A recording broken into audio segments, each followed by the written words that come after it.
Hi friends, எல்லாரும் எப்படி இருக்கீங்க? நம்ம இப்போ எங்கே போயிட்டு இருக்கோம்னா என்னோட ஹஸ்பண்டோட கன்னி தெய்வம் கோயிலுக்கு போயிட்டு இருக்கோம். அங்கே போய் பொங்கல் வைக்கணும் சாமிக்கு. மழை பெய்யுற மாதிரி இருந்துச்சு, எப்படிடா பொங்கல் வைக்கிறதுன்னு நினச்சோம். ஆனால் சாமி புண்ணியத்தில் எப்படியோ பொங்கல் வச்சுட்டு எங்கள் மாமனார் பாருங்கள் எப்படி ஹெல்ப் பண்ணுறாங்கன்னு பார்த்தீங்களா? எப்போவுமே ஹெல்ப்பாக தான் இருப்பார் எங்கள் மாமனார் எனக்கு. பொங்கல் ரெடி ஆகிட்டு இருக்குது, அரிசியெல்லாம் போட்டாச்சு. நீங்கள் எல்லோரும் எப்படி இருக்கீங்க? யாருமே வீடியோ சப்போர்ட் பண்ண மாட்டேறீங்க, எனக்கு கொஞ்சம் கஷ்டமாக இருக்குது. ஏன் எங்கள் வீடியோ பிடிக்கல யாருக்கும்? சப்போர்ட் பண்ணுங்கள் மக்களே. உங்களை நம்பி தான் நான் யூடியூப்லேயே வந்திருக்கேன். எனக்கு சப்போர்ட் பண்ணுங்கள் தயவு செஞ்சு. அப்புறம் என்ன சொல்கிறது, உங்களுக்கு இது மாதிரி கன்னி தெய்வம் கோயில் இருக்கா? எனக்கு இந்த தெய்வம் ரொம்ப ஸ்பெஷல்.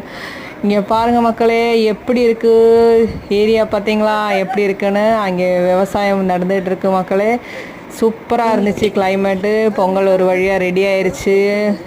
எங்கள் ஹஸ்பண்ட் வந்து அம்மனுக்கு அலங்காரம் பண்ணிகிட்டு இருக்காரு. அவர் எப்போவுமே அவரோட திருப்திக்கு சாமி எப்படி அலங்காரம் பண்ணணும்னு அவர் எப்படியாவது நல்லபடியாக பண்ணிடுவார்.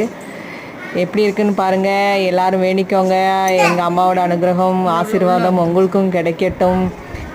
பாய் மக்களே, அடுத்த வீடியோவில் பார்ப்போம். சப்போர்ட் பண்ணுங்கள்.